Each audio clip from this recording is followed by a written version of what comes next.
Querida comunidad, bienvenidos a nuestro podcast de psicología, Redescubriendo la Salud Mental. El día de hoy vamos a hablar sobre la depresión y la ansiedad, cómo identificarlas, qué factores pueden aumentar este riesgo, cómo tratarlas y lo más importante, cómo prevenirlas también. Para empezar, chicas, podemos compartir con la comunidad una definición para la depresión, una definición para la ansiedad para saber, digamos, conocerlas y ver un poco sus diferencias. Claro. Bueno, hablando en cuanto a la depresión, se tiene que es un trastorno de estado de ánimo, de profunda tristeza, persistente, que es una de las características principales, que es constante y que puede no tener un origen definido, ¿no? Que no saber de dónde viene. En cuanto a la ansiedad, también tenemos que es otro tipo de trastorno que, por el contrario, se caracteriza por una constante preocupación. Estar nervioso o preocupado por cosas que todavía no puedan pasar, tu mente te lleva a proyectar ciertos escenarios que si se vuelve constante y se vuelve algo patológico, puede afectar negativamente a tu vida y tu funcionamiento, ¿no? Para empezar, chicas, podemos compartir con la comunidad una definición para la depresión, una definición para la ansiedad para saber, digamos, conocerlas y ver un poco sus diferencias. Claro. Bueno, Es importante resaltar que la diferencia que existe entre el estrés y la ansiedad, ¿no? Porque el estrés se refiere a una situación, uno puede estar estresado por el trabajo, estresado por una situación específica, pero la ansiedad es más sostenida, ¿no? A lo largo del tiempo, normalmente es 2 semanas o más, y también que interfiere en tu vida diaria, ¿no? En tus actividades cotidianas. Mm, claro, uno es sostenido y el otro, digamos, es Una como situación.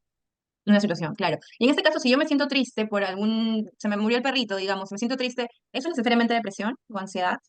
No, esto podría ser ya tristeza. O sea, también es importante diferenciar sentir tristeza o preocupación a una depresión, por ejemplo. O sea, la diferencia es por la frecuencia y por la intensidad. Por ejemplo, si tú estás atravesando por un duelo, es posible que uno experimente estados de depresión, pero no es una depresión como tal, es simplemente es una tristeza extrema que es debido a una situación en específica, que en este caso es el duelo. Recordemos que es importante reconocer que la tristeza, la ansiedad, la preocupación o el estrés son sentimientos inherentes del ser humano. Está bien sentirlos, eso nos hace humanos. No significa que necesariamente estemos padeciendo depresión o ansiedad por sentir alguno de estos. Aquí sí me gustaría mencionar alguna data que hemos encontrado dentro de la Organización Mundial de la Salud para tener un panorama más claro. Aproximadamente son 280 millones de personas en el mundo que padecen, esto equivale a un 5% de la población. También se sabe que las mujeres tienen más probabilidad de padecer ansiedad y depresión que los hombres. Y otro dato importante es que más de 700 millones de personas mueren cada año por suicidio, un suicidio que puede ser consecuencia de una depresión o ansiedad prolongada en el tiempo, ¿verdad? Entonces, a ver, alguien que nos está escuchando dentro de la comunidad siente este tipo se está como identificando con lo que estamos hablando, pero ¿qué síntomas manifiesta esta persona?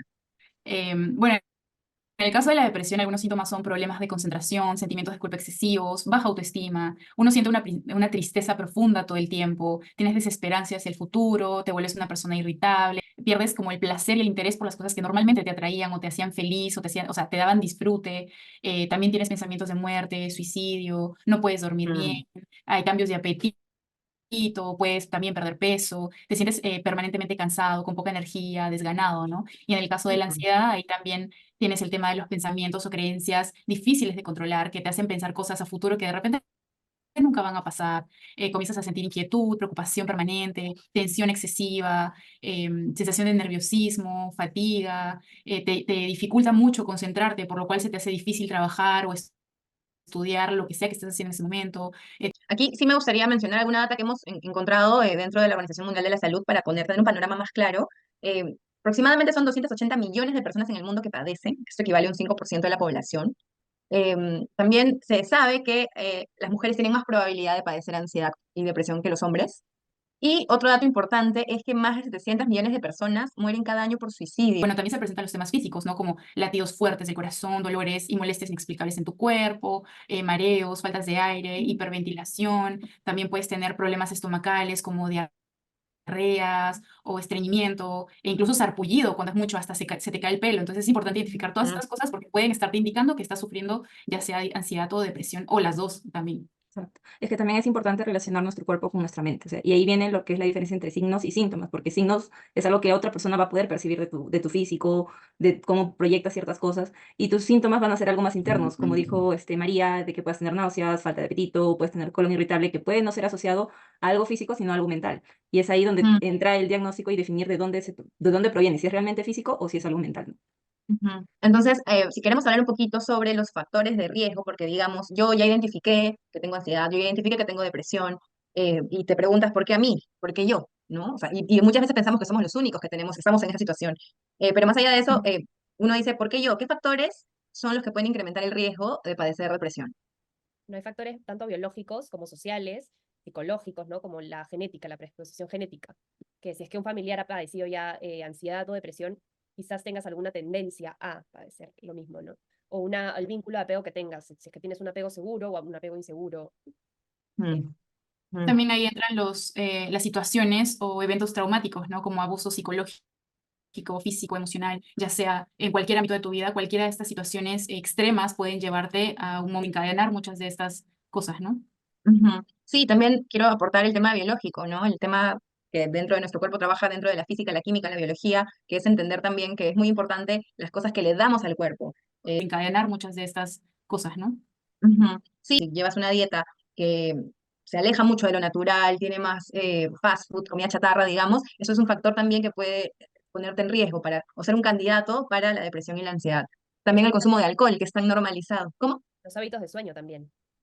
Exacto, los hábitos del sueño, ¿verdad? Lo importante que es el descanso, que en esta vida, digamos, moderna, lo que Pues menos prestamos atención es al sueño. Dormimos 3, 4 horas con el teléfono acá. Si llevas una dieta que se aleja mucho de lo natural, tiene más fast food, comida chatarra, digamos, eso es importante también tener en cuenta todos estos factores de riesgo que nos pueden llevar a desencadenar una depresión o una ansiedad.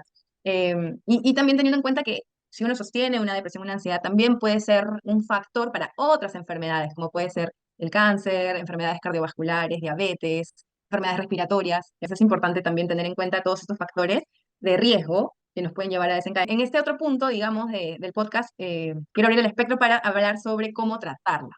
¿Cómo se trata uno la depresión o la ansiedad? Bueno, creo aquí que lo tenemos un primero montón de opciones, sí, ¿no? O sea, tenemos el tema de la terapia cognitivo-conductual, la psicoterapia para la depresión, la terapia de activación conductual, la terapia racional emotiva, que eso también tenemos la terapia de comportamiento cognitivo, la psicoterapia interpersonal, terapia de resolución de problemas. Y bueno, una vez que, o sea, si el caso es muy grave, también es importante saber que aparte de todas estas otras terapias, eventualmente vas a necesitar también ayuda psiquiátrico y aquí entra el tema de los medicamentos, ¿no? Es muy importante tener en claro que el tema de los medicamentos es un tema muy delicado, que no se puede tomar a la ligera. Por eso aquí entra el tema de la responsabilidad del paciente, ya que estas pastillas no las puedes tomar indiscriminadamente, cuando quieras, cuando no quieras, la cantidad que tú quieras y por el tiempo que tú quieras, ya que hay muchas de estas pastillas que pueden tener efectos secundarios, que pueden a largo plazo hacerte daño. Entonces es importante que haya un control y haya una responsabilidad para que cuando comiences el tratamiento lo sigas con un seguimiento médico hasta Ujú. que decidan darte de alta o hasta que decidan que ya estás listo para comenzar a dejar gradualmente esta medicina.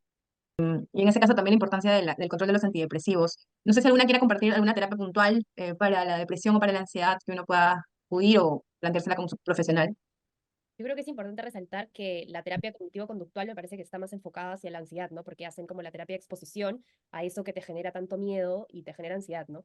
Y a diferencia de que, claro, la depresión quizás aporte más una psicoterapia, ¿no? En un espacio de una terapia donde puedas conversar más abiertamente, ¿no? De lo que te está pasando y Ujú, darle quizás ese significado a tu vida, ¿no? A la vida que sientes que quizás en ese momento no está valiendo la pena vivir.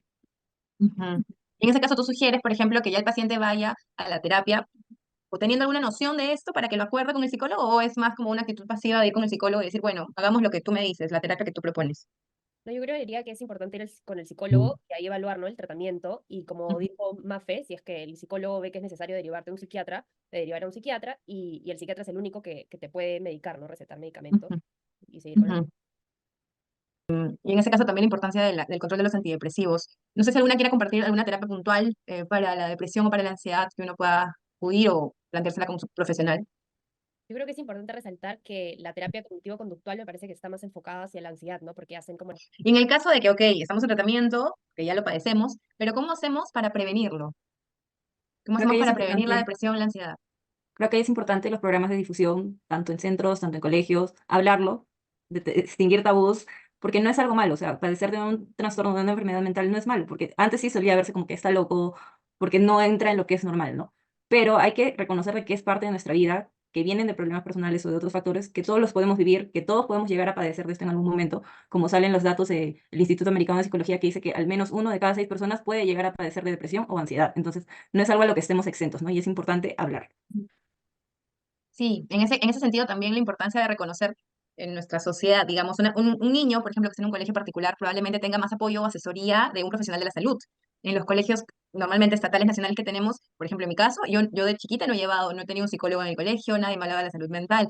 Entonces también, como dices, el tema de la comunicación, el tema de la difusión de esos temas, partiendo desde lo más pequeño que es los colegios iniciales, los colegios primarios, para formar, ¿no? Y también a los padres. Entonces, eso es un tema de prevención importante. Sí, es muy importante también ser conscientes de, como dijo Mayumi, ¿no? Que esto no es algo que esté mal, que esto, no estamos exentos a padecerlo. Entender en las familias, que es el núcleo en donde se crece una persona, que los papás no sientan que el hecho de que su hijo pueda tener algún trastorno significa algo malo. Es parte de, y es importante aceptarlo, y es importante abrazarlo, y es importante tratarlo con el cuidado necesario y saber nosotros creciendo que los trastornos o las enfermedades no nos definen como persona. Sí, sí que importante es eso. Y también dentro de la prevención tenemos otro pilar importante que es la alimentación, que lo mencionábamos antes. Mientras uno más sea consciente de su alimentación, de la calidad de alimentos que le está dando al cuerpo, por ende, a su microbiota y a todas las bacterias que andan por ahí, es importante saber que hay una respuesta del cuerpo. Mientras más sano como, más feliz me siento comiendo cosas buenas, mi cuerpo va a responder de una manera positiva a que si digamos, si tengo una alimentación muy mala, muy alta en carbohidratos, en azúcares, mi microbiota, por ende todo mi cuerpo se va a manifestar con síntomas físicos, pero también mentales, que es justamente lo que estamos viendo, ¿no? Tristeza, de repente también esto influye físicamente, tu mala alimentación en tu cuerpo, no te gusta lo que ves en el espejo, te puede generar un tipo de ansiedad, un tipo de depresión. Entonces es importante también tener el pilar de la alimentación como parte de la prevención. Y quería saber también si ustedes, desde su experiencia, recomiendan o les funciona alguna técnica particular para prevenir la ansiedad y la depresión, pero también para los momentos donde ya estás sintiendo algún ataque, una hiperventilación. ¿Qué más les ha funcionado a ustedes? Sí, sí que importante es eso. Y también dentro de la prevención tenemos otro pilar importante que es la alimentación, que lo mencionábamos antes. Mientras uno más sea consciente de su alimentación, de la calidad de alimentos que le está dando al cuerpo, por ende, a su microbiota y a todas las bacterias que andan por ahí, es importante saber que hay... En Si alguien este quiere caso, empezar. yo creo que es importante primero identificar lo que estás sintiendo. Si bien es cierto, es muy importante el autoconocimiento en este caso, ¿no? Mm, También puede claro, ser bueno hablarlo con alguien, ¿no? Si te sientes mejor expresándolo oralmente, sacándolo, liberándolo, conversarlo con alguien de tu confianza y compartirlo, o sea, no quedártelo tú, no guardártelo, ¿no? Ujú, También ujú, prácticas sí. como la meditación o el escribir, ¿no? Como Mm, También puede claro, ser bueno hablarlo con alguien, ¿no? Si te sientes el journaling o, ujú, no sé, si es que te gusta el arte, practicar, ¿no? El arte, tener sesiones como de mindfulness donde puedas, no sé, pintar, escribir, ¿no? Dibujar. ujú, claro, estar más en el presente. Entonces creo que dentro de todas las técnicas que hemos visto, creo que todas pueden funcionar y les invitamos a todos, a toda la comunidad a que puedan practicarlo y sobre todo creo que invitarlos al autoconocimiento con diferentes herramientas porque creo que esa es la base para que podamos detectarnos, sanarnos y ayudarnos entre todos. Ese fue nuestro podcast, esperamos que les haya gustado. Cualquier cosita nos escriben, estamos atentas a seguir compartiendo más información con ustedes. Muchas gracias por vernos. Buen día.